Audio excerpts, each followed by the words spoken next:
berapa? 86 ini pendek ayatnya.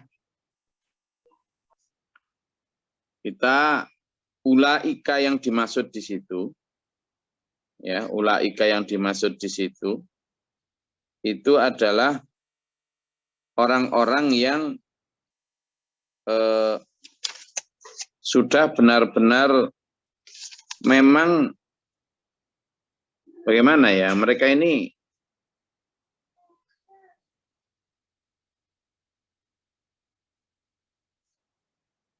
kita di ayat berapa tadi itu? 86 toh? Benar-benar sudah wa amilus sholihah yang di depan itu. Tuh, kita 86. Bukan 82 ya? 86, Gus. 86 ya. Kalau di ayat 82 tadi itu adalah ulaikal ladzina amanu wa amilus sholihah. Di sini orang yang selanjutnya yang benar-benar dilarang membunuh, masih membunuh. Dilarang ngusir dulur koncone, masih ngusir dulur koncone.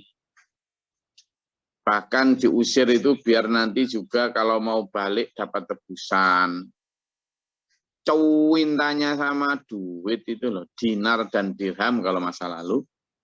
Itu mengalahkan cintanya kepada dulur sesama. Wes, ngoco lagi ke kita. Ngoco lagi ke kita. Orang Bani Israel di sini dilaknat Allah karena di masa lalu mereka lebih menyukai duit daripada saudara, teman, sesama. Ulaika kata Allah, mereka ini orang-orang yang sudah nggak jelas ini.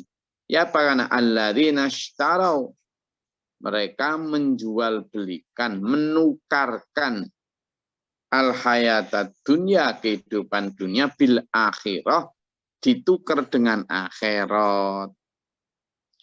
Tapi mereka ini bibirnya itu ngomong, ya enggak, kita ini ya dunia akhirat. Gitu juga loh. Mereka gitu juga. Tapi sebenarnya prakteknya adalah menukarkan kehidupan dunia dengan kehidupan akhirat. Banyak lur ayat tentang itu ya. Orang-orang yang menukarkan kehidupan dunianya dengan kehidupan akhirat. Karena memang Allah memberi pilihan. Allah memberi pilihan. Memberi pilihan tentang wa may yurid thawabad dunya. Barang siapa yang menginginkan kenikmatan, kemewahan, kebahagiaan, kebebasan di dunia, kata Allah, nu'tihi minha. Kami akan berikan apa yang diinginkan itu. Diberikan sama Allah. Wong Allah Maha Memberi, ya toh? Apalagi kalau sampean menginginkan itu dengan keras kerjanya. Dikasih. Manjada wajada. Barang siapa sungguh-sungguh akan dapat ilmu. Beneran. Sampean kerja keras, ikhtiar, dikasih sama Allah. Nggak usah berdoa itu loh. Zaman kerja keras itu dikasih. Ya kan? Elon Musk, Warren Buffett, Bill Gates, itu, Bezos, Jeff Bezos, nggak usah berdoa itu, kaya raya, rugi sampean kalau pengen kaya di dunia dengan menjadi Muslim itu kalah. Soalnya apa? Kalau mau kaya beneran itu nggak usah halal haram. Itu baru kaya raya bener. Dari korun sekalian itu. Sudah enggak usah bayar zakat, enggak usah. Iya, karena kalau sampean pengen kaya raya sementara masih di Islam, enggak dilarang. Tetapi di situ ada begitu banyak kewajiban orang yang punya. Termasuk apa? Di dalam hartamu itu ada hak orang lain. Ada gitu Nah, akhirnya nggak dapat. Sehingga di ayat ini itu ada orang-orang yang wis talah.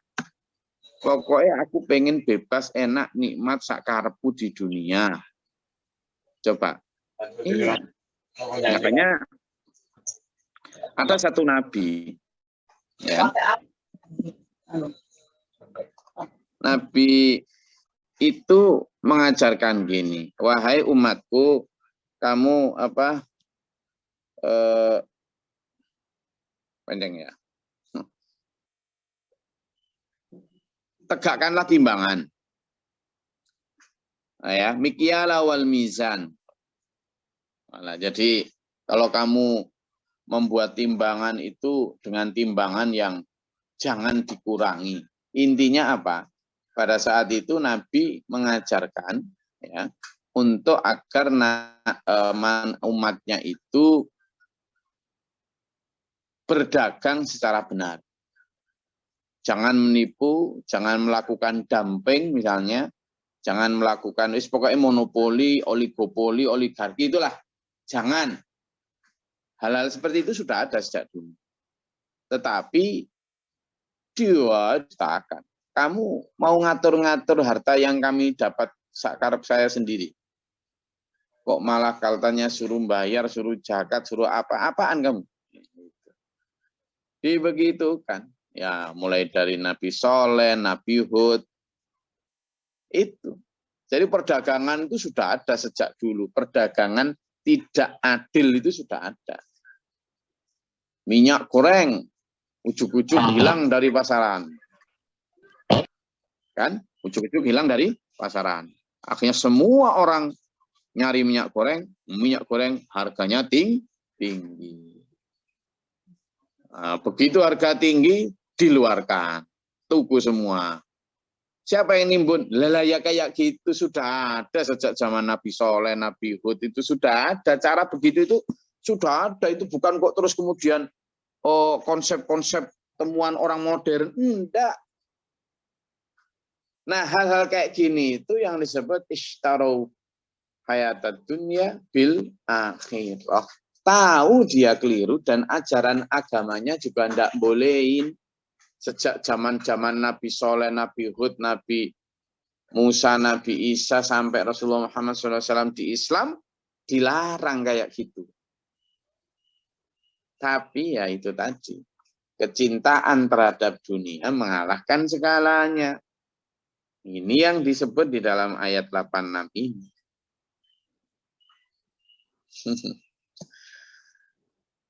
Lagi, seperti yang kita kemarin bahas tentang ulama su, adalah orang yang juga ishtarau bi ayati samanang qalila. Orang yang menjual ayat-ayat Allah dengan harga yang sedikit. Sedikitlah harganya. Kalau cuma 1 miliar, sekali manggung 1 miliar. Tetapi di situ diminta untuk mengatakan yang seharusnya haram menjadi tidak haram. Yang seharusnya diperintahkan tapi dibilang tidak wajib. Wah, itu. Ya, jadi hanya demi sesuai selera pasar. Karena ada demand, maka ada supply. Itulah hukum pasar. Supply and demand. Supply-nya apa, demand-nya apa? Demand-nya adalah masyarakat ingin agar aturan Tuhan itu disesuaikan dengan tren atau keinginan massa. Itu demand-nya. Maka supply-nya gimana? Ya disuplai dong. Dicarikan kitab atau dalil yang sesuai. Kalau tidak sesuai, ya di otak-atik lah logika mantiknya itu di otak-atik. Kalau masih belum juga dicari kaidah usul yang mirip dan bisa dipakai. Begitu Mas. Jadi sambil jadi sarjana humaniora dan lain sebagainya ini. ya harus, apalagi sarjana syariah, jurusan akhwalu syakhsiyah, atau tafsir hadis jurusan Fakultas Usuluddin, jurusan tafsir hadis, ilmu tafsir Quran. Waduh, sampean punya pedang bermata dua. Bisa dipakai untuk menegakkan kebenaran, tapi juga bisa dipakai untuk menebas kebenaran. Kayaknya itu.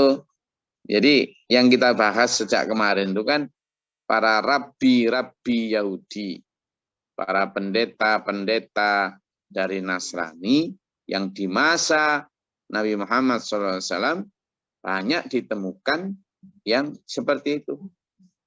Nah, kacanya adalah ke kita sekarang.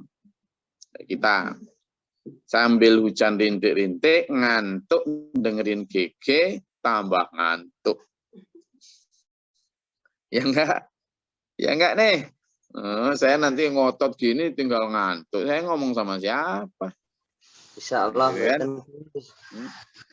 Kalau di Perth, Australia gini nih hujan rintik-rintik apa snowing? Sudah mulai dingin, Gus. Sudah mau masuk musim gugur ya. Gugur. Di sini enggak ada musim gugur. Yang gugur itu terutama waktu mau menjelang mudik gini, yang gugur adalah semangat mudik. Karena dingin, di sini dingin. Iya, karena semangat mudiknya banyak yang saya tanyain, mudik ini enggak Gus, semangat banget jawab enggak itu. Kenapa kok enggak? Nah, Gus.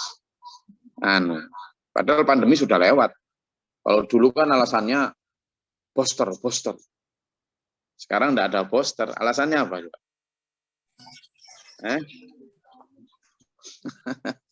bukan tiket gitu. Jadi kembali situ. Fala yukhaffafu anhumul 'adzabu wa lahum yunsarun, dan mereka tidak akan diringankan siksanya di akhirat dan tidak akan ditolong. Padahal itu tadi orang-orang yang ishtarul hayatad dunya bil akhirah. Banyak dulur ayat yang memberikan penjelasan ini, termasuk bisa dibuka tuh di surat Al-Isra ayat 18, 19, 20. Ya, orang yang diberi pilihan oleh Allah untuk memilih apa dan di mana dia bisa memilih. Dua-duanya, Gus. Silahkan cari hadisnya sendiri, silahkan cari ayatnya sendiri. Dan juga silahkan cari kisah Nabi sebagai dalilnya sendiri. Karena saya nggak nemukan. Wah, ada yang mau ditanyakan, silakan.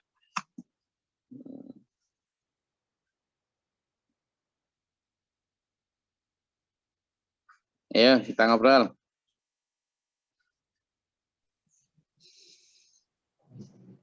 Permisi, izin Gus.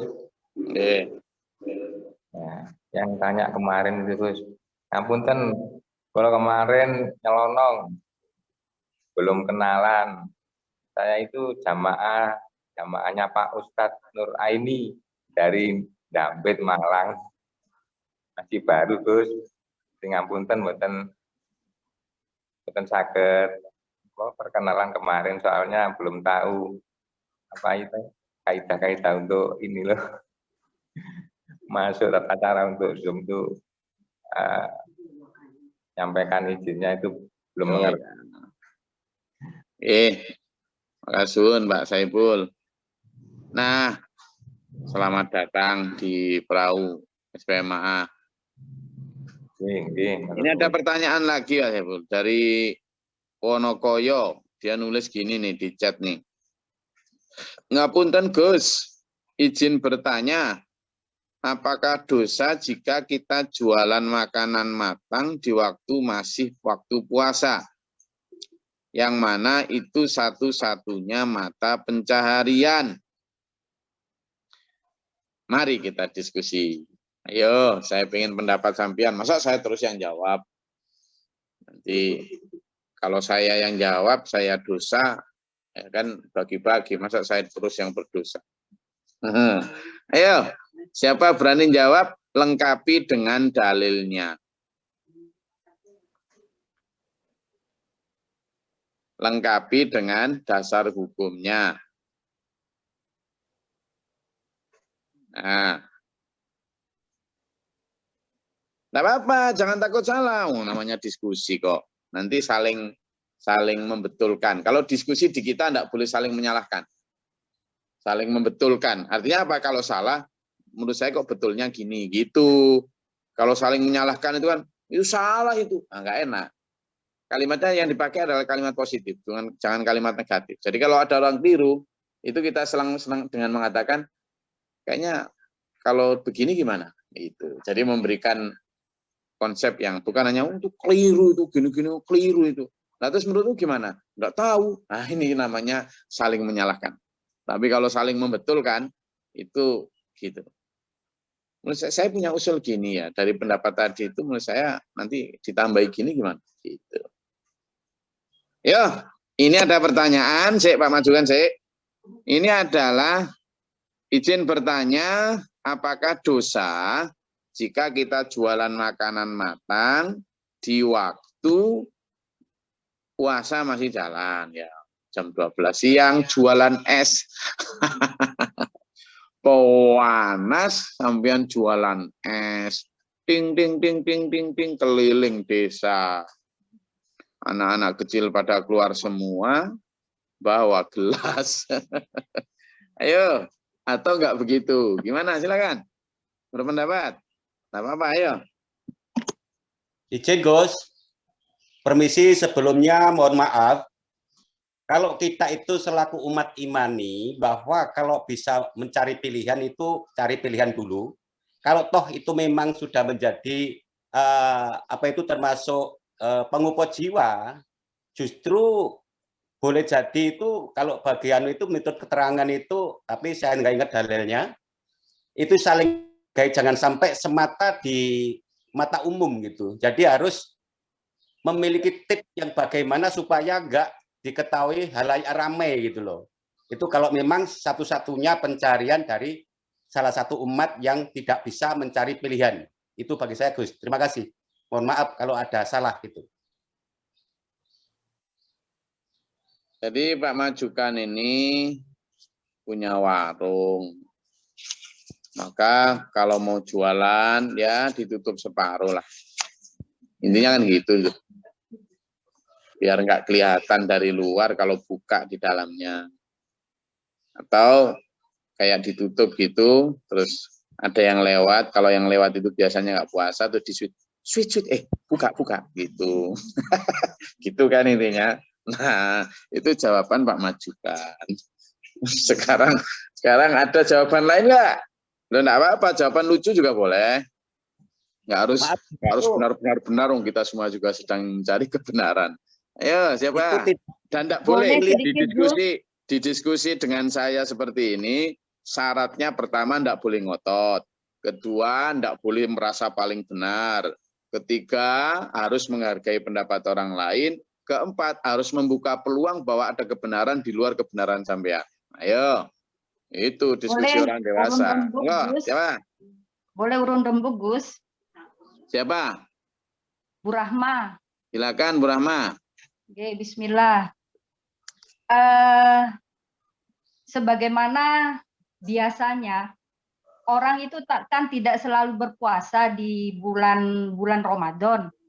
Ada yang udzur syar'i, wanita haid, nifas, mungkin musafir, atau orang lanjut usia yang tidak punya pembantu, sehingga dia membutuhkan sesuatu untuk makan dari orang lain, yaitu berupa warung.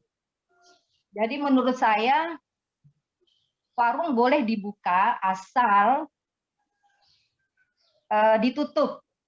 Kemudian kalau mungkin nih punya keteguhan hati, kalau melihat orang-orang yang secara fisik sehat, ditanya, kenapa beli makanan? Tidak puasa karena apa? Jadi kalau bukan udzur syar'i, maaf saya tidak menjual kepada orang-orang yang begini misalkan. Jadi kalau dia alasannya uzur syar'i tadi yang saya sebut, maka dilayani. Kalau tidak uzur syar'i, kalau punya keteguhan hati, ya ditolak untuk membeli. Kalau saya begitu. Ya, oke. Itu menurut Bu Rahma, Ya. setelah dibuka, ditutup. Satu. Jadi, pokoknya caranya adalah dibuka, ditutup. Yang kedua, itu kan ditanyain,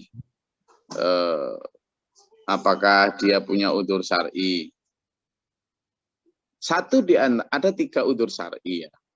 Kalau yang diterangkan di dalam Al-Quran, banyak itu ada. 2 di antara yang paling sering muncul itu adalah ala safarin atau mardo. Safarin itu safar, mardo itu sakit. Sampean di desa Sukasari buka warung. Sebelahnya ada desa Jatisari. Jatisari tutup semua. Hanya buka warung di Sukasari.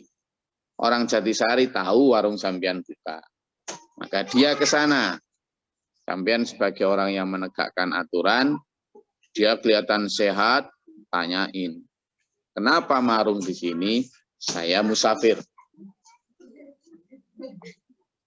Bener nggak dia musafir? Ya.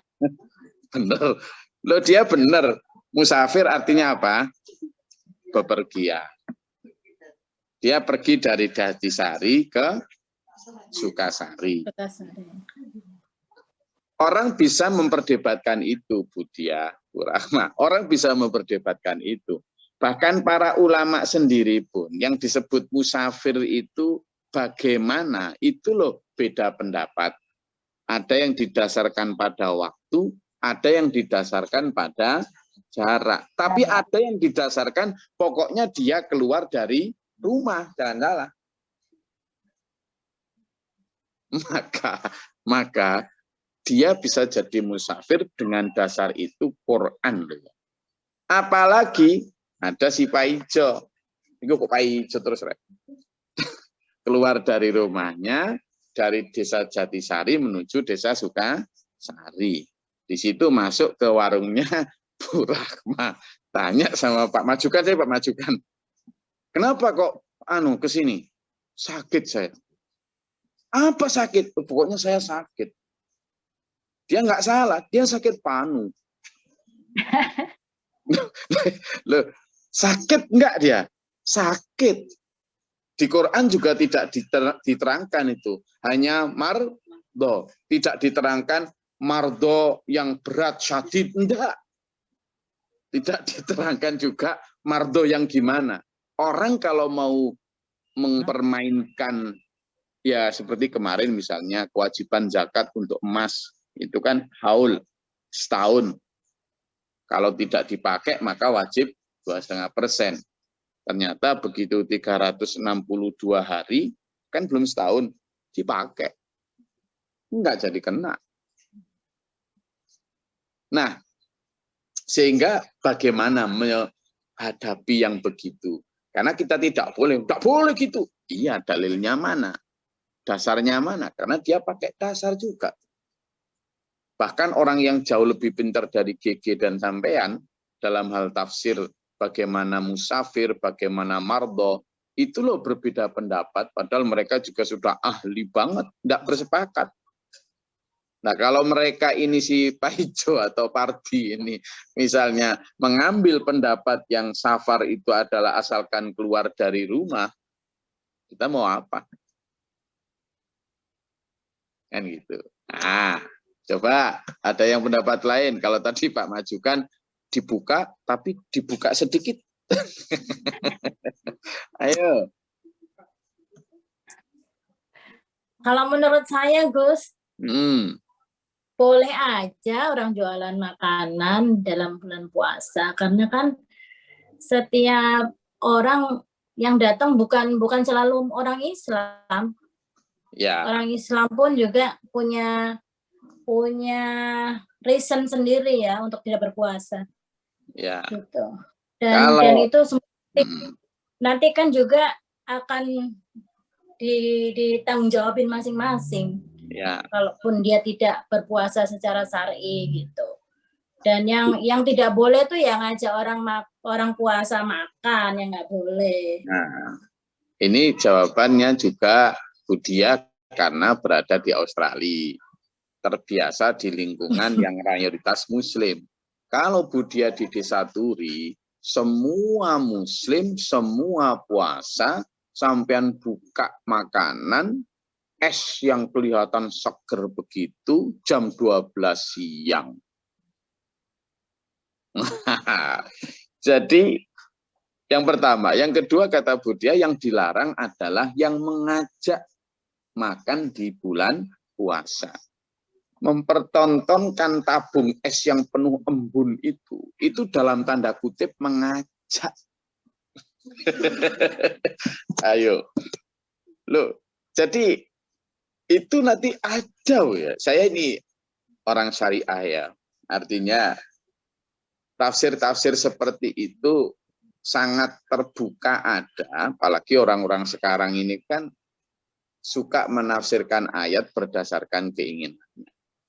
Nah, coba toh kita waktu kita dulu kecil kita masih merasakanlah di desa-desa, bahkan di kota-kota di masa tahun 70-an, 80-an. Saya generasi 70-80. Suasana puasa itu begitu terasa, bahkan syahdu. Itu karena memang begitu orang itu menahan diri betul. Bahkan yang jualan pun menahan diri. Jangankan yang jualan, yang bahkan secara syar'i dibolehkan untuk tidak puasa itu loh menahan diri. Jangankan orang umum, ya, bapak atau ibu yang sedang tidak puasa, ya toh, karena memang haid atau sedang nifas atau sedang apa, itu loh dia sangat menahan diri untuk tidak kelihatan makan di depan anaknya yang sedang belajar puasa.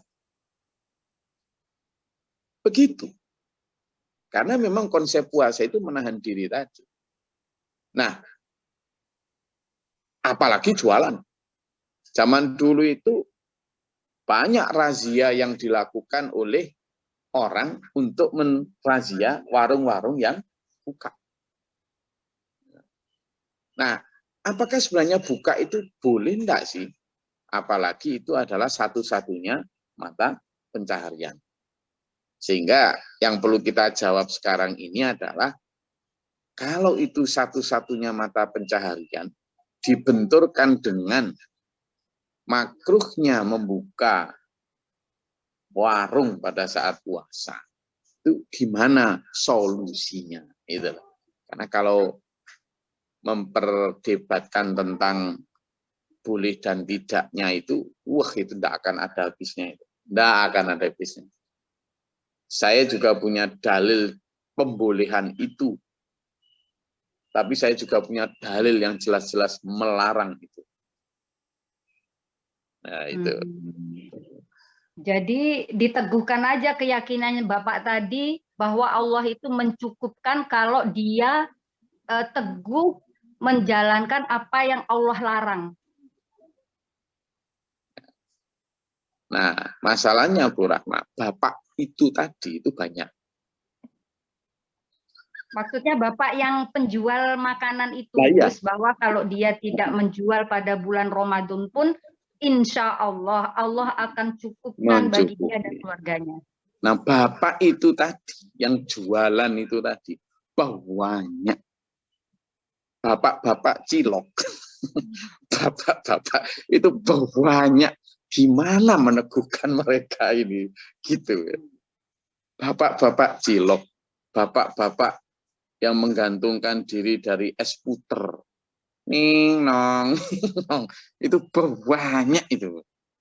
Kemarin misalnya, area dia jualannya di Desa Turi. Dan waktu jualannya ya pas panas-panasnya itu. Kan gitu. Nah, begitu puasa, nggak boleh jualan. Terus gimana? Maka, betul kata Bu Rahma tadi, bahwa kalaupun dia jualan, toh pernah juga dia mengalami masa seperti masa puasa. Misalnya, dia jualan es. Toh juga pada saat musim penghujan, tanpa dilarang orang juga menurun, toh. Ya, toh? Tapi dia masih bisa melanjutkan hidup dan dapat rezeki. Nggak tahu gimana cara. Sama, kalau puasa, dia harus sudah siap-siap menurun. Maka kemudian yang kedua, tahu selama 11 bulan itu dia bisa bekerja, harusnya sudah mulai berpikir tentang manajemen keuangan dia, bahwa pada bulan puasa itu pasti menurun, sehingga saya harus saving selama 11 bulan itu untuk mungkin jualannya malam. Tetap jualan sebagai ikhtiar. Yang ketiga, itu tadi, merubah jadwal. Tidak boleh tidak jualan, tapi merubah jadwal. Hanya untuk 1 bulan pada saat puasa. Nggak bisa, ikhtiar. Lalu yang keempat, tentu begitu Anda mengikuti dan mendukung hukum dan agendanya Allah. Puasa itulah agendanya Allah. Karena itu kewajiban yang langsung antara hamba dan Allah itu. Yang langsung dihisapnya puasa itu kan langsung pada Allah. Maka Allah pasti akan mencukupi sampean. Jangan takut. La takhaf, wala takhaf, wala tahzan. Sudahlah. Bagaimana? Rubah jadwal. Oke. Jadi ini kan pertanyaan dari Mas Heri kayaknya. Ini yang memang pekerjaannya adalah jualan pentol. Yang selama 4 tahun ini tidak kunjung enak rasanya.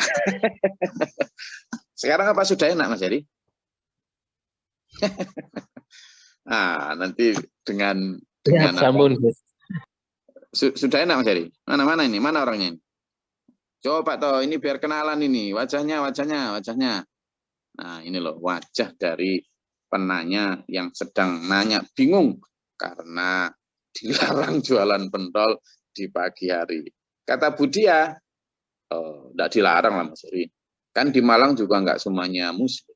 Gitu. Kata Bu Rahma, ya sebaiknya ditutup, dibuka. Nah, kata Syekh Madek Jukan, katanya gimana tadi? Dikit dibukanya itu. Nah, sampean milih yang mana? Ini ada 3 mazhab. Ya. Mana kaya di mana ya? Punten Gus, izin sedikit. Kan saya jualannya kan habis asar. Dalam hati saya meniatkan ini untuk orang-orang iftar atau yang nanti berbuka puasa. Ini ada kalau nanti kalau ada yang beli terus kemudian itu dia nggak puasa, ya saya serahkan gitu saja. Saya serahkan kepada Allah. Ya kan? Yeah. Ini mazhab keempat. Jadi saya ikhtiarnya ini melayani orang-orang yang persiapan buka puasa. Makanya saya jualannya habis asar. Nanti ada begini Mas Heri. Ikhtiar saya itu, apa-apa itu bagus kalau disiapkan jauh sebelum. Sehingga saya jualannya sejak pagi. Itu anak-anak lebih bagus. Maka dia pakai dalil itu. Waduh. Jadi menurut saya jualan misalnya mendekati itu enggak apa-apa ya.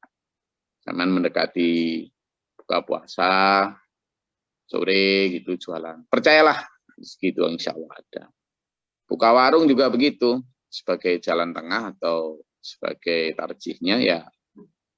Zaman tetap buka, tetapi ketika menjelang buka puasa, taruhlah 1 atau 2 jam. Kalau kemarin kan misalnya jualannya sejak siang gitu kan, alah cuma terpaut 3-4 jam, rezeki Allah pasti ngumpul itu. Percaya gitu aja. Jadi tetap buka. Beda situasinya kalau sampean ada di Australia misalnya. Sampean buka kapanpun karena memang siapa mereka, orang mereka mayoritas non-muslim, ya buka aja kan gitu. Tapi sampean juga bisa juga ada beberapa orang yang mereka di beberapa negara Eropa warungnya atau restorannya muslim juga dia sambil dakwah tuh. Jadi dia kalau biasanya buka pagi, ketika Ramadan dia buka malam atau buka sore. Ketika ditanya orang, oh kami muslim, kalau kami pagi tidak boleh jual makanan. Misalnya begitu. Dia sambil dakwah, ada juga yang begitu. Tapi itu pilihan ya. Saya rasa itu kajian kita. Oh, ini ada dari ini malah ini dari Al-Mukarram Kiai Haji Siswanto Al-Banjari Al-Bojonegoroi. Katanya fatwanya ini yang ada di chat ini harus diganti ikhtiarnya. Biasanya pagi ikhtiar bumi, selama puasa ikhtiar langit. Waduh, nah ini madhab ini nih apa? Madhab al-Zahiri dari kitab Fidilalil apa ini? Wes. Ini loh di chat ini ada dari Kiai Haji Syekh Al-Mukarram Al-Mukarram Siswanto Al-Bojonegoroi. Ini katanya gitu, fatwanya adalah isbatnya itu diganti ikhtiarnya, biasanya pagi ikhtiar bumi, selama bulan puasa ikhtiar langit. Jadi sampean karena ikhtiar langit, maka buka puasanya nunggu manna wasalwa. Nah, dari langit kok. Jadi ketika jam 5:30 atau jam 5 mangap ke langit ya. Nggak usah masak, nggak usah apa. Itu menurut Syekh Siswanto. Jadi nggak usah masak, kan nunggu dari langit.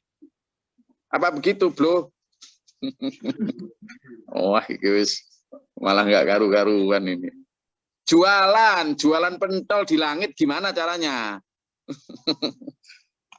Nanti kita lanjutkan perdebatannya. Ini kayaknya lawannya Syekh Siswanto ini ada Syekh dari Gresik namanya Syekh Roni Patinasari. Aduh, tolak-tolak dia. Nah, saya rasa itu kajian menarik kita pada pagi hari ini. Tetap menghargai semua pendapat, tetap kita tidak boleh melihat hanya dari satu sisi, tapi insya Allah itu yang akan memberi kita kekayaan ilmu dan kekayaan amal, asalkan kita menjadi orang-orang yang humble, rendah hati, dan siap berubah untuk menuju kebaikan. Secara itu, mudah-mudahan Allah memberi kita petunjuk, rahmat, dan ampunan. Karena itu orang yang paling beruntung di muka bumi adalah orang yang mendapat ampunan Allah. Ya, kita berburu ampunan, terutama memasuki 10 hari kedua Ramadan ini, Allah membuka pintu lebar, pintu maghfirah, pintu ampunan. Ya, mudah-mudahan Allah mengampuni dosa-dosa kita. Amin. Menuntun kehidupan kita dan akhir hayat kita dalam keadaan. Amin. Allahumma sholli wa sallim. Allahumma fil lil mu'minin wal mu'minat. Allahumma ahdina fi man hadayta wa afina fi man afayta wa lana fi man tawallayta wa barik lana fi ma atayta wa qina syarra ma qadait fa innaka taqdi wa la yuqda 'alaika wa innaka tajiddu man ta'izzu man hadayta tabarak rabbana wa ta'ala alhamdulillah ma qadaita astaghfiruka wa atubu ilaika. Allahumma da'fana al-bala wal waba wa dal hasdina min al-jinni wa syaitan jamku rabbana natina. Allahumma rafa' darajatana fi dunya al-akhirah wa husna khatimah rabbana wa taktubna ma syahidin. Rabbana la tuzigh qulubana ba'da idh hadaytana wa hab lana min ladunka rahmatan innaka antal wahhab. Rabbana waj'alna muslimin laka wa arina manasika wa atina innaka tawwabur rahim. Rabbana atina fid dunya hasanah wa fil akhirati hasanah wa qina adzabannar. Fil wa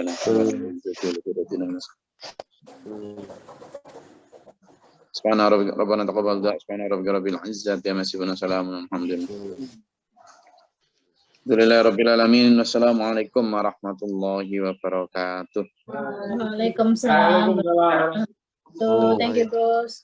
Allahumma arhamna bil Qur'an waj'alhu lana imaman wa nuran.